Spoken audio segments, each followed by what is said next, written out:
नबी करीम सल्लल्लाहु अलैहि वसल्लम के मुबारक दौर में हंज़ला जो है वो नबी करीम सल्लल्लाहु अलैहि वसल्लम के एक बहुत पसंदीदा सहाबी थे। हंज़ला का एक वाकया इस तरीके से रिपोर्ट हुआ है मुस्लिम शरीफ में कि हंज़ला जो है वो नारा लगाते हुए आ रहे थे अपने घर से नबी करीम सल्लल्लाहु अलैहि वसल्लम की महफिल में शामिल होने के लिए, और नारे ये लगा रहे थे कि हंज़ला मुनाफिक हो गया, हंज़ला मुनाफिक हो गया, हंज़ला मुनाफिक हो गया। ला हौला वला कुव्वता इल्ला बिल्लाह।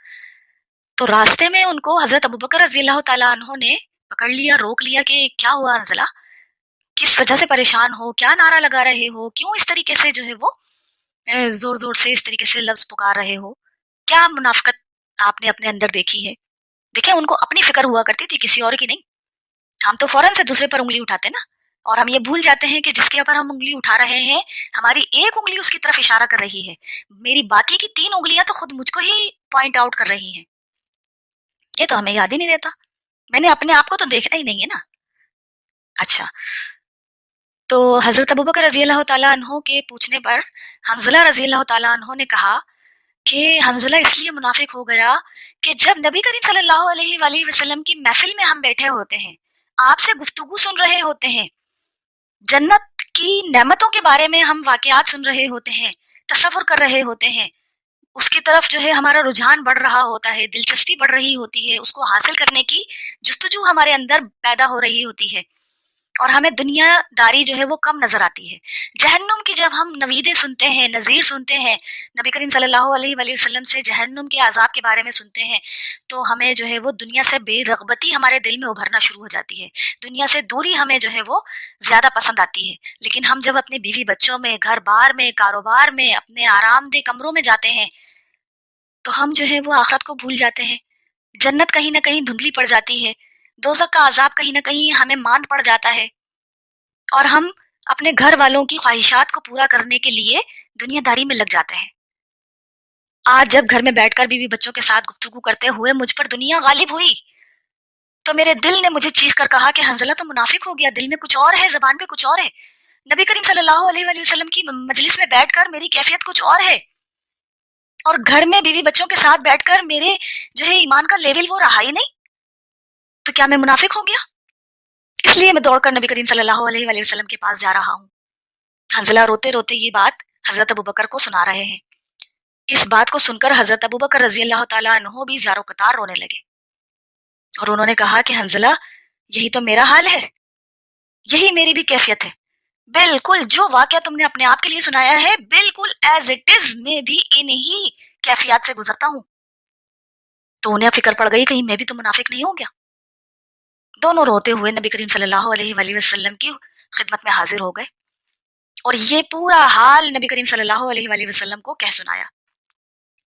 नबी करीम सल्लल्लाहु अलैहि वसल्लम मुस्कुरा उठे, इतना मुस्कुराए कि आपके ऊपर के दंदान मुबारक से ऊपर का मसूड़ा भी जाहिर हो गया, और नबी करीम सल्लल्लाहु अलैहि वसल्लम ने कहा कि ये मुनाफिकत नहीं है, यही तो तुम्हारा ईमान का टेस्ट है, यही तो तुम पर आजमाइश है, इसी फितने से तो तुम्हें आजमाया जा रहा है।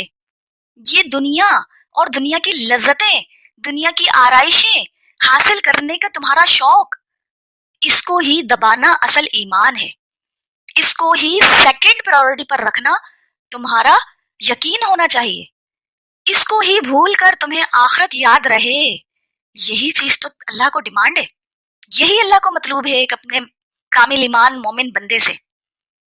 इसी वजह से सारा जो है ये दुनिया को आराइशों भरी लज्जतों से ढांप रखा है।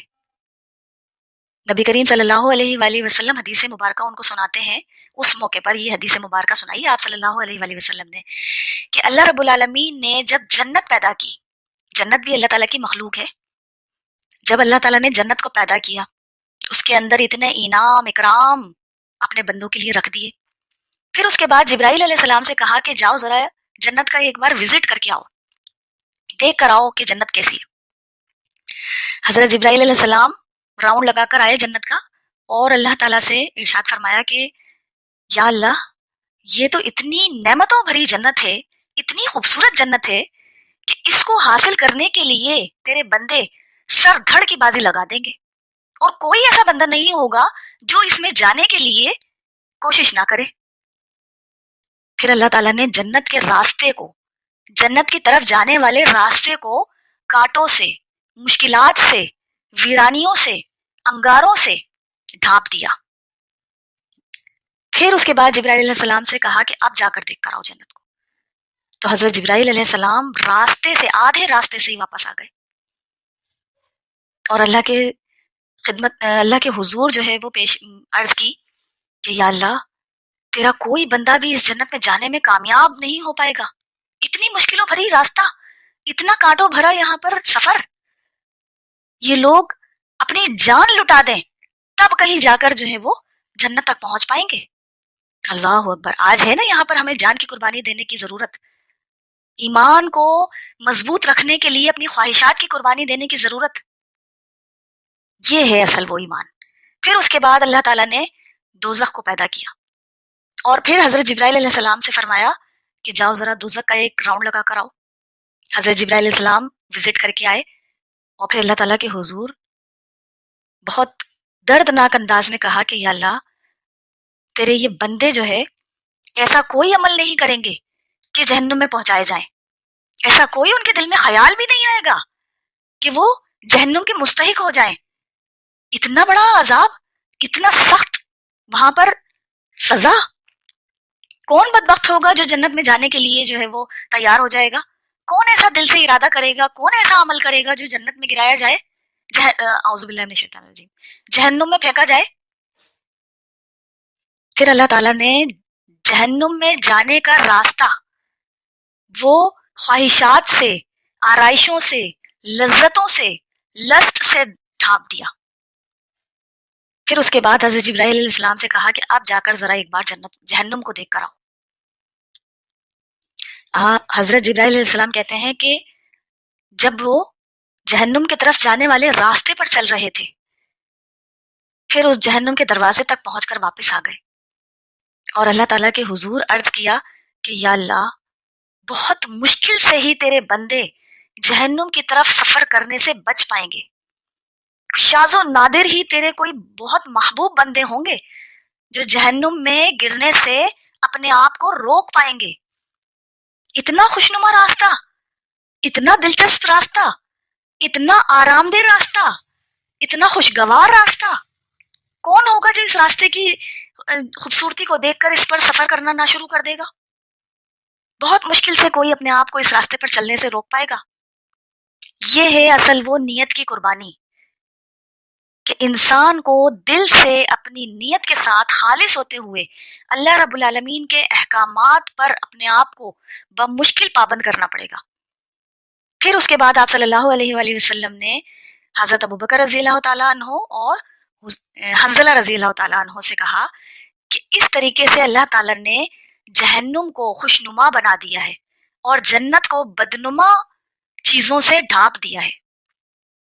اب یہاں پر آزمائش ہے اس زندگی میں کہ تم جنت میں جانے کے لیے اس تکلیف دہ راستے پر چلنا پسند کرو گے، چلنے کے لیے اپنے آپ کو تیار کرو گے، یا آرام دہ زندگی، آرام دہ راستہ حاصل کرتے ہوئے، خوشنما راستے پر چلتے ہوئے اینڈ میں منزل تمہاری جہنم ہونے والی ہے؟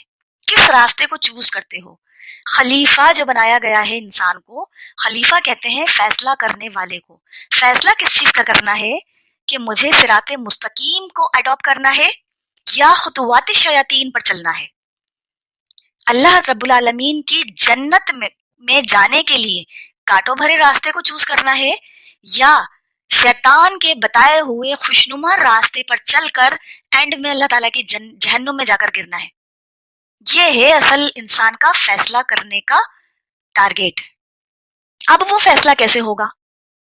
یہ بات تو ہم سب ایک دوسرے کو بتاتے ہیں کہ اللہ رب العالمین کو ہماری عبادات کی ضرورت نہیں ہے، ہمارے سجدوں کا، ہماری تسبیحات کا انتظار نہیں کر رہا ہے رب العالمین۔ اللہ سبحانہ و تعالیٰ کو ہمارے حج، روزے اور قربانی کی نیڈ ہے کیا؟ نہیں، سب جانتے ہیں یہ بات۔ جب سب جانتے ہیں، پھر ہم اپنی عبادات میں دکھاوا، ریاکاری کس کو دھوکہ دینے کے لیے کر رہے ہیں؟ اللہ تعالیٰ کو دھوکہ دے سکتا ہے کوئی؟ اگر کسی کو یہ گمان بھی ہے کہ وہ اپنی ریاکاری سے اللہ کو بھی دھوکہ دے سکتا ہے، تو بہن پھر اپنی ایمان کی فکر کرنی ہوگی۔